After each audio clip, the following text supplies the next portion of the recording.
छठी class exercise 11.1 तिल्लियों के प्रतिरूप बनाने के लिए आवश्यक तिल्लियों की संख्या के लिए नियम ज्ञात कीजिए। नियम लिखने के लिए एक चर का प्रयोग करेंगे। अक्षर टी के रूप में तिल्लियों से प्रतिरूप, ये टी बन गया भाई। टी एक तिल्ली ये लगी, एक तिल्ली ये लगी, तो कुल कितनी तिल्ली लगी? 2।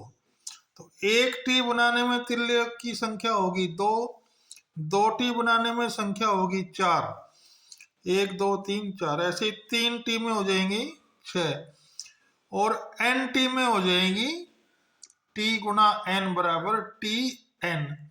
अतः अक्षर टी का प्रतिरूप बनाने में लगी तिल्लियों की संख्या हो जाएगी 2n। अब देखिए अक्षर z के रूप में तिल्लियों का प्रतिरूप कैसे बनता है। ये z हो गया भाई, देखो एक तिल्ली ये लगी, एक ये लगी, एक ये लगी, तो कुल तिल्ली लगी 3। तो एक z बनाने में लगी तिल्लियों की संख्या 3 होगी, 2 z बनाने में संख्या 6 हो जाएगी, 3 z बनाने में संख्या 9 हो जाएगी। तो n z बनाने में क्या हो जाएंगे? 3 गुना n यानी 3n। तो अतः अक्षर z का प्रतिरूप बनाने में लगी तिल्लियों की संख्या 3n हो जाएगी। इसी प्रकार बाकी हम ये सवाल सारे कर सकते हैं। आइए अगला क्वेश्चन देखते हैं। किसी परेड में कैडेट मार्च कर रहे हैं, प्रत्येक पंक्ति में 5 कैडेट हैं। यदि पंक्तियों की संख्या ज्ञात हो तो कैडेटों की संख्या प्राप्त करने के लिए क्या नियम है? यदि पंक्तियों की संख्या के लिए n का प्रयोग किया जाए। एक पंक्ति में कैडेट 5 हो गए, 2 पंक्तियों में कैडेट हो गए 5 गुना 2 बराबर 10, 3 पंक्तियों में हो जाएंगे 5 गुना 3 बराबर 15 और n पंक्ति में हो जाएंगे 5 गुना n बराबर 5n। ये इसका आंसर हो जाएगा। अगला प्रश्न देखते हैं। एक पेटी में 50 आम है। आम पेटियों की संख्या के पदों में आमों की कुल संख्या किस प्रकार लिखेंगे? पेटियों की संख्या के लिए b का प्रयोग करते हैं। एक पेटी में आम 50, 2 पेटी में 50 गुना 2 बराबर 100, 3 पेटी में 50 गुना 3 बराबर 150। ऐसे अगर b पेटी हो तो 50 गुना b बराबर 50b आंसर हो जाएगा। क्वेश्चन नंबर 5 देखते हैं। शिक्षक प्रत्येक विद्यार्थी को 5 पेंसिल देता है।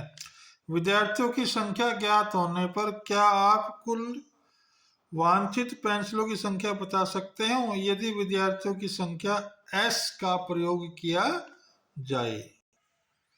शिक्षक एक विद्यार्थी को पेंसिल देता है, 5 विद्यार्थियों की संख्या x है, तो अतः पेंसिलों की संख्या हो जाएगी 5 गुना x बराबर 5x आंसर हो जाएगा। एक चिड़िया 1 मिनट में 1 किलोमीटर उड़ती है। क्या आप चिड़ियों द्वारा तय की गई दूरी को मिनटों उसके उड़ने के समय के पदों में व्यक्त कर सकते हैं? मिनट में उड़ने के लिए टी का प्रयोग कीजिए। एक चिड़िया 1 मिनट में उड़ती है बराबर 1 किलोमीटर। समय कितना है? T minute. अतः चिड़िया द्वारा तय की गई दूरी कुल दूरी बराबर 4 गुना समय यानी 1 गुना टी बराबर टी किलोमीटर। ये इसका आंसर हो जाएगा। राधा बिंदु डॉट से एक रंगोली बना रही है। खड़िया के पाउडर की सहायता से बिंदुओं को जोड़कर रेखाओं का एक सुंदर प्रतिरूप बनाती है। उसके पास एक पंक्ति में 8 बिंदु हैं। 8 पंक्तियों में कितने बिंदु होंगे? यदि 8 पंक्ति हो तो कितने बिंदु होंगे? यदि 10 पंक्ति हो तो कितने बिंदु होंगे? ये हमें ज्ञात करना है। प्रत्येक पंक्ति में बिंदुओं की संख्या होगी 8 पंक्तियों की संख्या है r, इसलिए कुल बिंदुओं की संख्या 8 गुना r यानी 8r। 8 पंक्तियों में बिंदुओं की संख्या 8 गुना 8 बराबर 64। 10 पंक्तियों में 8 गुना 10 बराबर 80 आंसर हो जाएगा। लीला राधा की छोटी बहन है। लीला राधा से 4 वर्ष छोटी है। क्या आप लीला की आयु राधा की आयु के पदों में लिख सकते हैं? जब राजा की आयु x वर्ष है। राजा की आयु x वर्ष है, इसलिए लीला की आयु कम है ना भाई, तो घटा 4 हो जाएंगे, तो x घटा 4 वर्ष। माँ ने लड्डू बनाए, उन्होंने कुछ लड्डू मेहमानों और परिवार के सदस्यों को दिए, फिर भी 5 लड्डू शेष रह गए। यदि माँ ने L लड्डू दिए हों तो कुल कितने लड्डू बनाए थे? मेहमानों और परिवार के सदस्यों को दिए गए लड्डू L, शेष लड्डू कितने बच गए? 5, तो कुल लड्डू कितने हो गए?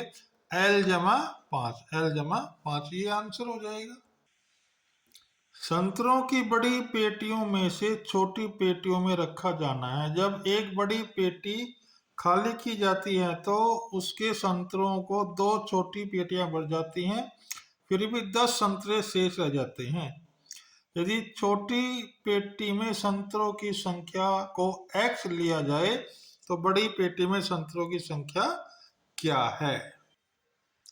एक छोटी पेटी में संतरों की संख्या मान लेते हैं x। एक बड़ी पेटी से भरी गई छोटी पेटी कितनी है? 2, तो बड़ी पेटी में संतरों की संख्या हो जाएगी 2x और शेष संतरे कितने बचे?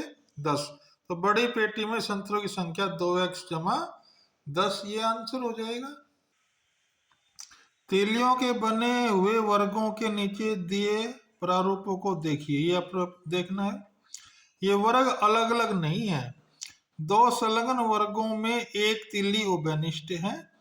इस प्रतिरूप को देखिए और वे नियम ज्ञात कीजिए जो वर्गों की संख्या के पदों में आवश्यक तीलियों की संख्या देता है। हमने ये रूप देख लिए हैं, देखिए कैसे करेंगे। देखिए भाई, एक वर्ग बनाने में लगी तीलियां संख्या 4, 2 में कितनी होगी भैया? 7 होगी, और जैसे 3 बना लेंगे तो 10 हो जाएंगी, और 4 पर रो बनाएंगे तो 13 हो जाएंगी। यदि प्रत्येक में से एक तिल्ली हटा दें तो 3 के गुणज बन जाएंगे, जैसे 4 में से गया 3, 7 में से गया 6, 10 में से गया 9, 13 में से गया 12, ये हमने लिख लिया। इसलिए आवश्यक तिल्लियों की संख्या होगी 3x जमा 1, जहां x वर्गों की संख्या है। इसी का बी भाग देखते हैं, ये भी तिल्लियों से बना हुआ भी त्रिभुजों का एक प्रतिरूप दर्शा रही है।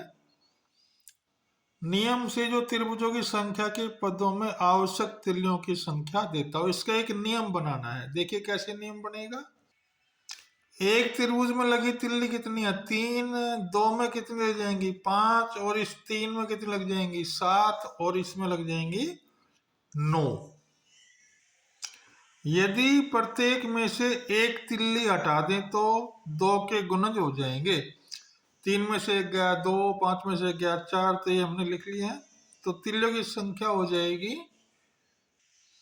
आवश्यक तिल्लियों की संख्या हो जाएगी 2x जमा 1, जहां x त्रिभुजों की संख्या है। इस प्रकार ये चैप्टर पूरा हुआ। वीडियो को समझ में आई है तो लाइक करें और सब्सक्राइब करें।